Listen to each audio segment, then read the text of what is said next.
One of the men you saw hugging Francis post-fight, head coach at Xtreme Couture, where Francis Ngannou has called home in each of his last 5 fights, 5 wins. Eric Nicksick joins us now. And Eric, we talk about stakes and, oh, this is a big fight, and we'll talk to fighters about how they may adapt or not their camp and mental preparation when the stakes are raised.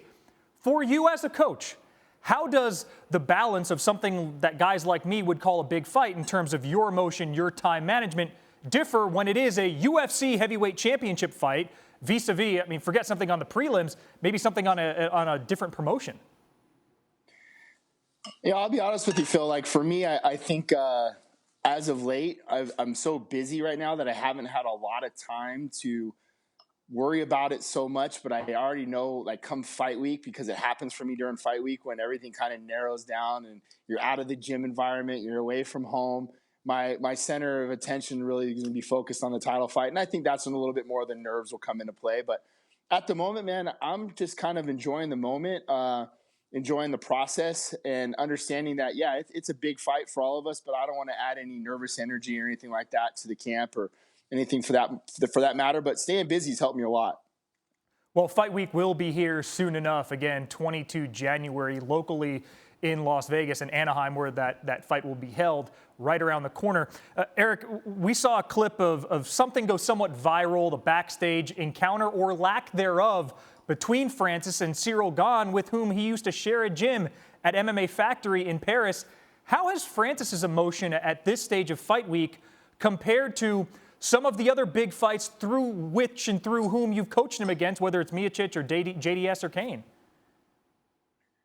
A lot of the same. You know, he doesn't really show a whole lot of emotion. It's hard to kind of give the right analogy for it, but it's almost like a shark just cruising through the water, really not really bothered by anything, and at any moment he goes. And it's just like that even in the back in the warm-up, Phil. He's just very calm, very collected. I think he's just gathering his thoughts and getting through the process. But, man, he's shown the same guy that I've seen in the last 4 fights. Nothing's really stood out to me that has been alarming. He's just this calm, cool, collect guy. And you know, it's just something else when you get him wrapped up and get him in the back of the house and get him warmed up and ready to go fight, because this has this Mike Tyson effect to it. You know, he's ready to go when it's time, when the lights come on. You say it's hard to make a comparison and then have a bang-on analogy of a shark in the water. That's pretty good. Eric, we say it all the time. Margins are small anywhere at this level of mixed martial arts.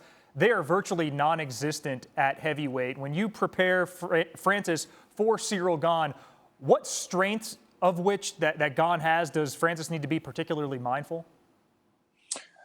I think his efficiency stands out to me a lot. Cyryl's efficiency. You know, he'll get ahead of you on the scorecard. He might fluster guys a little bit as far as his shot selection, where his shots are aimed, and things like that. So I don't think you want to let him get into a good rhythm and flow of the fight. He seems to me as a very flow fighter and makes his adjustments off of his reads. And you don't want to give him a whole lot early. So, you know, I think for us with Francis, obviously we know that he could put anybody out at any moment at any time. You have to lean on that a little bit and understand that, hey, if we get into a firefight, I'll take that coin flip anytime. On Francis's 5-fight win streak, which has taken him to the pinnacle of the sport, we've seen him in the octagon for all of 8.5 minutes. You see him more in a warm-up. He's only been really studying mixed martial arts in earnest for 10 years. Where is he evolving that you see in the gym that we haven't had time to see in competitive bouts? One of the big things that stand out to me, Phil, is his strike placement. He understands that we're not brawling, if you will. And I think we looked at the Jairzinho fight and really broke that down, because we were criticized a lot with that fight. But in building off of that, it really helped us, because we wanted to place punches with Stipe and move Stipe in certain directions to set up the power shots. You know, throwing the jab to the inside ear to make his head slip certain ways, throwing it to the outside ear when we're southpaw to throw the same side head kick. So giving him an understanding of where his punches are supposed to go. You know, one of our coaches, Jimmy Gifford, had a great analogy about Francis. He said, you know, a lot of times when you see guys fight in a barroom, they just throw punches. He says, you know, the fighters that Francis is, he needs to place punches for reason and purpose and understand the reasons behind those things. And I think that's what the reason why Francis learns so well is when you explain those things to him, it makes sense to him, and then you're able to see that product in the cage. It doesn't get any bigger in the UFC, literally or figuratively, than a heavyweight championship fight. UFC 270 next week. Eric Nicksick, thanks so much for taking time out of your busy schedule. We really appreciate it. Anytime, brother.